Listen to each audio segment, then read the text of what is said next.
बहुत बहुत स्वागत करते हैं आप सभी का। नमस्कार, मैं हूं आपके साथ रितिका पांडे। हमारा स्पेशल बुलेटिन जोहार झारखंड देख रहे हैं। झारखंड की बड़ी खबरों से शुरुआत करते हैं बुलेटिन की। नाला विधानसभा क्षेत्र में जी हां आयोजित आपकी योजना आपकी सरकार आपके द्वार कार्यक्रम को लेकर भाजपा के पूर्व प्रत्याशी माधव चंद महतो ने राज्य सरकार पर सीधा हमला बोला है। महतो ने कहा है कि योजनाओं का ढिंडोरा पीटने के बावजूद जमीनी हकीकत बिल्कुल उल्टी है। महतो ने मैया समान योजना का उदाहरण देते हुए कहा है कि पोर्टल बंद होने के कारण स्वीकृति नहीं हो रही है, लेकिन लाभुकों से फॉर्म भरवाए जा रहे हैं। उन्होंने आरोप लगाया कि यह जनता के साथ सिर्फ दिखावा है। अबुआ आवास योजना में कई लाभुकों को आंशिक राशि मिली है, लेकिन निर्माण अधूरा है। निरीक्षण और शेष राशि जारी नहीं हो रही है। महतो ने कहा है कि सरकार योजनाओं के नाम पर छल कर रही है और वास्तविक लाभ जनता तक नहीं पहुंच रहा है। उन्होंने सुझाव दिया है कि पहले पुराने आवास पूरे किए जाएं, पोर्टल खोला जाए और पारदर्शिता के साथ कैंप आयोजित किए जाएं, तभी जनता को वास्तविक सेवा मिल सकेगी। जामताड़ा से शेख शमीम की रिपोर्ट। एसपी अमित कुमार सिंह ने महाविद्यालय में आयोजित नवे दीक्षांत समारोह और मोटिवेशनल कार्यक्रम जी हां में छात्रों को प्रेरित किया है। बता दें आपको, उन्होंने गोल्ड मेडलिस्ट छात्र छात्राओं को मेडल, पुष्पगुच्छ और उपहार देकर सम्मानित किया। कार्यक्रम के दौरान एसपी ने रमन विज्ञान भवन के S1 वर्ग में छात्रों को करियर काउंसलिंग दी है और यूपीएससी तथा अन्य प्रतियोगी परीक्षाओं में सफलता के टिप्स भी साझा किए हैं। उन्होंने कहा है कि सफलता केवल निरंतर मेहनत करने वालों को मिलती है और किताबों से दोस्ती कर विषयों पर ध्यान केंद्रित करना चाहिए। छात्रों ने उनके अनुभव सुनकर उत्साह व्यक्त किया है और विभिन्न विषयों से जुड़े सवालों पर जवाब पाकर संतुष्टि जताई। कार्यक्रम के संयोजक रसायन विज्ञान विभाग अध्यक्ष प्रोफेसर डॉक्टर अनिल कुमार ने बताया है कि उद्देश्य छात्रों को एसपी के अनुभव से लाभान्वित करना था। मौके पर प्राचार्य professor doctor Syed Raza Imam Rizvi, doctor Rajiv Kumar, doctor Semi, Victor Marandi सहित अन्य प्राध्यापक उपस्थित रहे हैं। साहिबगंज से अरविंद ठाकुर की रिपोर्ट। चलिए, हम लोग बच्चों से मिलके क्षेत्र में साइबर क्राइम या और भी तरह की जागरूकता के लिए अभियान पे निकले थे।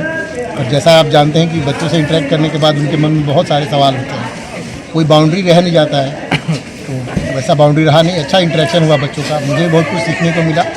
प्रिंसिपल साहब का बहुत सहयोग रहा। ये सजग हैं कि बच्चों को कम से कम एक मौका देते हैं कि एकेडमिक से हट के भी कुछ बच्चे कुछ एक्टिविटी कॉलेज में कर सकें। यह उसी का एक पार्ट है। ज़रूर मुझे भी बहुत फ़ायदा हुआ, बच्चों को भी जरूर फ़ायदा हुआ। सर, बच्चे बहुत उत्कंठित थे, भविष्य में फिर मौका मिलेगा इन बच्चों को? हाँ बिल्कुल, मैं एकदम इनके साथ आता रहूँगा। अब मैं पढ़ाने आऊँगा, लगातार ये मेरा सब्जेक्ट मैं पढ़ाने।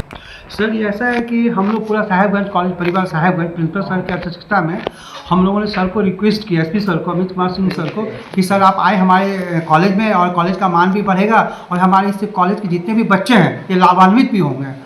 तो इसी क्रम में सर ने हम लोग का स्वीकार किया और सर आए भी और लोगों को, जितने भी टीचर्स हैं, बच्चों को, सबको अपने भाषण से आह्लादित भी किया। और इसी क्रम में उन्होंने क्या किया, जितने भी हमारे SKMU से चयनित गोल्ड मेडलिस्ट बच्चे थे, यूजी के, पीजी के, पाली कुछ साइकोलॉजी के बच्चे थे, कुछ आपका एक फिजिक्स के बच्चे थे, कुछ संथाली के बच्चे थे, कुछ साइकोलॉजी के बच्चे थे, सभी को अपने हाथों से उन्होंने सम्मानित भी किया। और सर ने अपने भाषण में किस तरह विभिन्न आयामों को उन्होंने लिया, कुछ क्वांटम फिजिक्स को लिया उन्होंने, केमिस्ट्री के बातों आपने लब्ध स्वर्ण पदक किया है और उसके उपलक्ष्य में आप सम्मानित भी, किस रूप में देखते हैं और क्या इसका जो है सापेक्षिक संदेश जाता है दूसरे जो बच्चे हैं जो अध्ययनरत हैं उनको, और आप कैसा फील करते हैं? आज मेरे लिए बहुत ही गर्व की बात है कि मुझे ये सम्मान प्राप्त हुआ है। ये सिर्फ मेरे लिए एक अवार्ड ही नहीं है, बल्कि ये मुझे हमेशा याद दिलाता रहेगा कि मैंने इसके पीछे कितना मेहनत किया है। और मैं यही कहना चाहूँगी कि अगर हम इसी तरह से मेहनत करते रहें और ईमानदारी के साथ आगे बढ़े तो हमें सफलता जरूर मिलेगी, जैसे मुझे आज मिली है। बस मैं यही कहना। पुलिस अधीक्षक ने कई तरह की बातें की। हाँ, उन्होंने बताया कि फेल्योर लाइफ में बहुत बार आता है और मेरे भी लाइफ में बहुत बार फेल्योर आया है। जब मैं एग्जाम देके यहीं से निकलती थी तो मैं रोते रोते घर जाती थी कि आज मेरा एग्जाम अच्छा नहीं गया है।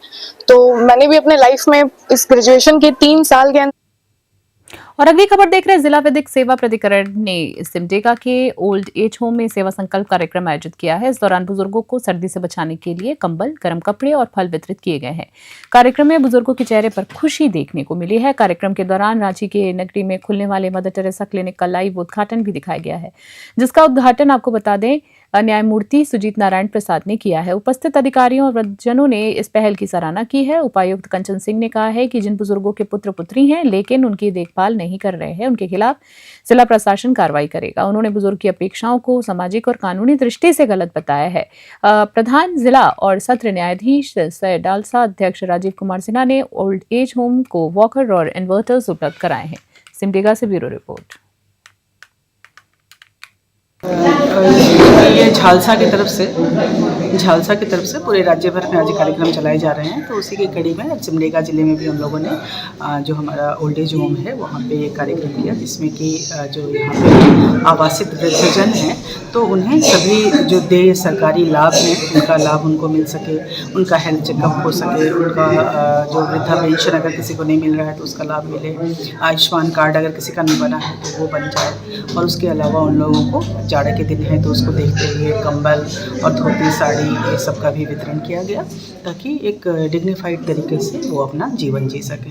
साथ ही इस ओल्ड एज होम में आकर के हम लोगों ने ये भी देखा कि बहुत सारे ऐसे वृद्धजन हैं आवासित यहाँ पे जिनके परिजन हैं, उनके बेटे बेटी हैं, तो ये भी। और अगली खबर देख रहे हैं। समाहरणालय सभागार में आयोजित प्रेस वार्ता में उपायुक्त रवि आनंद ने जिले के विभिन्न विभागों की मासिक उपलब्धियों की विस्तृत रिपोर्ट प्रस्तुत की है। स्वास्थ्य विभाग ने बताया कि मुख्यमंत्री गंभीर बीमारी उपचार योजना में 207 मरीजों को 2.46 करोड़ रुपए की सहायता दी गई है। टीकाकरण में 1643 बच्चों को टीकाकरण हुआ है और 190 करीब टीबी मरीजों का इलाज पूरा हुआ है। वीओ की बात करें तो शिक्षा विभाग ने 23,513 छात्रों को डीबीटी पोशाक राशि और 1,623 छात्रों को मुख्यमंत्री विशेष छात्रवृत्ति प्रदान की है।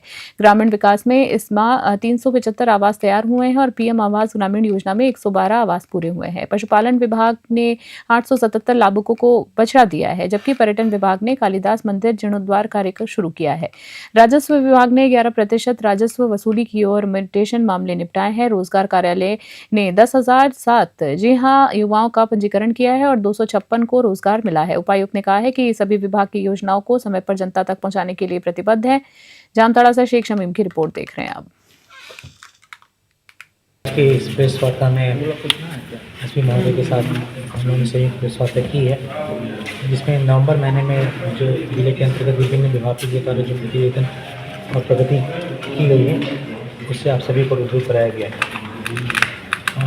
पिछले 21 नवंबर 2025 से लेकर 28 नवंबर 2025 तक सभी पंचायतों में, जिले के अंतर्गत जितने भी पंचायतें 118 सभी पंचायतों में एवं सभी नगर क्षेत्रों के वार्डों में लगातार कैंप लगाए गए थे सेवा का अधिकार सप्ताह के अंतर्गत। और उसमें मैं बताना चाहूँगा कि जामताड़ा जिले में कुल 48,000 से ज़्यादा की संख्या में आवेदन प्राप्त हुए हैं। वर्तमान में डिस्पोजल प्रतिशत 22% है। धीरे धीरे हम लोग सभी आवेदनों को देख रहे हैं और उस पर कार्रवाई सुनिश्चित करते हुए डिस्पोजल प्रतिशत को भी बढ़ा दिया जाए। तो नवंबर माह में पुलिस के द्वारा प्राप्त की गई उपलब्धियों को शेयर किया गया है, जिस आलोक में खास करके साइबर अपराधियों के खिलाफ में कड़ी कार्रवाई की गई है। 15 से ज़्यादा गिरफ्तारियाँ हुई हैं। इसके अलावा 2 अपहरण कांडों की खुलासा जो है जामताड़ा पुलिस के द्वारा किया गया है। इसके अलावा हथियार भी बरामद की गई हैं। कुछ अपहरणकर्ताओं को जो है गिरफ्तारी, लगभग 5 अपहरणकर्ताओं की गिरफ्तारियाँ भी हुई हैं। हम लोग के द्वारा पिछले 6 माह के अंदर में 550 केस हमारे ज़िले में लंबित थे, जिसे घटा करके 450 तक हम लोग ले आए हैं। टारगेट बेस पे सभी को काम किया जा रहा है। 63 निगरानी प्रस्ताव हम लोग के द्वारा समर्पित किया गया है, ताकि ऐसे अपराधियों के खिलाफ में नकेल कसा जा सकता है। नवंबर माह और दिसंबर माह में, खासकर दिसंबर माह में साइबर अपराधियों के खिलाफ बड़ी अभियान जामताड़ा पुलिस के द्वारा चलाई जाएगी और ऐसे साइबर अपराधी जो साथी हैं और जो लगातार इसमें संलिप्त हैं उनकी गिरफ्तारी सुनिश्चित करेंगे। और अगली खबर देख रहे हैं। जिले के सेक्टर 1 स्थित वन स्थित शिबू सोरेन स्मृति सभागार में TMFT न्यास परिषद की बैठक हंगामेदार रही है। बैठक में की बात करें, आपको बता दें, जहां DMFT फंड में हुई गड़बड़ी और भ्रष्टाचार को लेकर सभी जनप्रतिनिधियों ने चिंता जताई और मामले की जांच का आदेश भी पारित किया है। आपको बता दें, न्यास परिषद ने अध्यक्ष DC अजय नाथ झा को मामले की जांच सौंपी है। बैठक में मंत्री योगेश प्रसाद, सांसद चंद्र प्रकाश चौधरी, विधायक उमाकांत रजक, जय राम महतो, कुमार जय मंगल सिंह समेत अन्य जनप्रतिनिधि मौजूद थे। सांसद चंद्र प्रकाश चौधरी ने कहा है कि फंड में घोटाला जिले की बदनामी है और जब तक जांच नहीं हो जाती योजनाओं पर रोक रखी जाए। विधायक जयराम महतो ने योजनाओं में गड़बड़ी का सवाल उठाए हैं बड़े और मंत्री योगेंद्र प्रसाद ने कहा है कि कार्यभार गाइडलाइन के अनुसार होगा। बैठक में ये भी निर्णय लिया गया है कि दोषी अधिकारियों पर सख्त कार्रवाई की जाए और मामले की निष्पक्ष जांच सुनिश्चित की जाए। बोकारो से जितेंद्र त्रिपाठी की खास रिपोर्ट। दो चीजें है ना, हम मन में सपना, कोई लोग अगर कोई सदस्य मन में सपना देख लेते हैं तो हम अपने इच्छा के अनुरूप काम कराएं डीएमएफटी मत से, तो शायद वो कतई संभव नहीं है। क्योंकि डीएमएफटी का गाइडलाइन संयुक्त रूप से राज्य सरकार और केंद्र सरकार की संयुक्त रूप से गाइडलाइन जारी है। जो गाइडलाइन में आवश्यक दिशा निर्देश है, जिन भी योजनाओं को पूरा करना, उन योजनाओं को टेक ओवर किया जाएगा। लेकिन अगर व्यक्तिगत तौर पर हमारी मंशा कुछ है, चिंता है सदस्यों का, तो शायद पूरा नहीं होगा। स्पष्ट है कि गाइडलाइन दिया गया, उस गाइडलाइन के आलोक में जिला प्रशासन अनुशंसा के आलोक में काम करेगी। आज की बैठक में पूरा ठोस निर्णय हुआ कि भारत सरकार का जो गाइडलाइन है, राज्य सरकार का जो गाइडलाइन है डीएमएफटी फंड में, उस गाइडलाइन के अनुसार ही हम सभी लोग डीएमएफटी फंड के योजनाओं का चयन भी होगा और आगे काम भी होगा।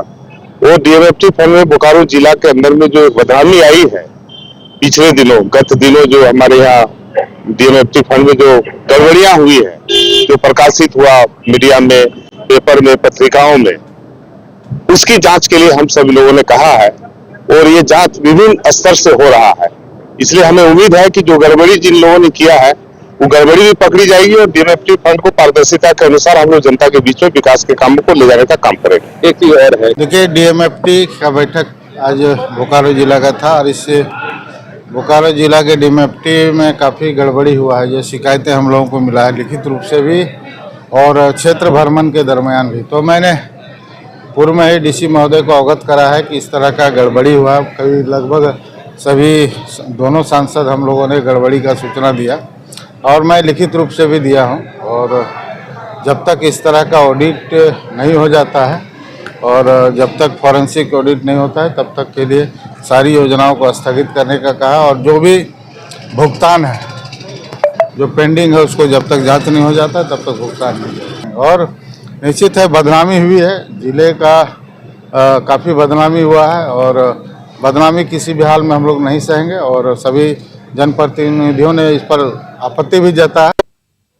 और अगली खबर देख रहे हैं, राज्य विधिक सेवा प्राधिकरण के निर्देश पर जामताड़ा के उदलबनी वृद्धाश्रम में जागरूकता शिविर और परिसंपत्ति वितरण कार्यक्रम आयोजित किया गया है। कार्यक्रम के मुख्य अतिथि प्रधान जिला और सत्र न्यायाधीश राधाकृष्ण रहे हैं, जिन्होंने वृद्धजनों को सरकार की योजनाओं को और सुविधाओं के बारे में जानकारियां दी हैं। जिला विधिक सेवा प्राधिकरण के सचिव पवन कुमार ने विधिक सहायता और कानूनी सहायता योजनाओं की जानकारी साझा की है। उपायुक्त रवि आनंद ने प्रशासन की तत्परता का भरोसा दिलाया है, जबकि पुलिस अधीक्षक राजकुमार मेहता ने नागरिक अधिकार और विधिक सहायता के महत्व पर चर्चा की। शिविर में बुजुर्गों और दिव्यांगों के बीच ट्राई साइकिल, गर्म कपड़े, कंबल और मिठाई वितरित किए गए हैं। पौधारोपण कर पर्यावरण संरक्षण का संदेश दिया गया और स्वास्थ्य विभाग की टीम ने स्वास्थ्य जांच और सलाह प्रदान की है। कार्यक्रम का उद्देश्य बुजुर्गों का सम्मान, उनकी जरूरतें पूरी करना और सरकार की योजनाओं की जानकारी पहुंचाना है। जामताड़ा से शेख शमीम की रिपोर्ट। खास बुलेटिन में इतना ही। बने रहे न्यूज़ 21 फिलहाल के लिए। नमस्कार, जय हिंद।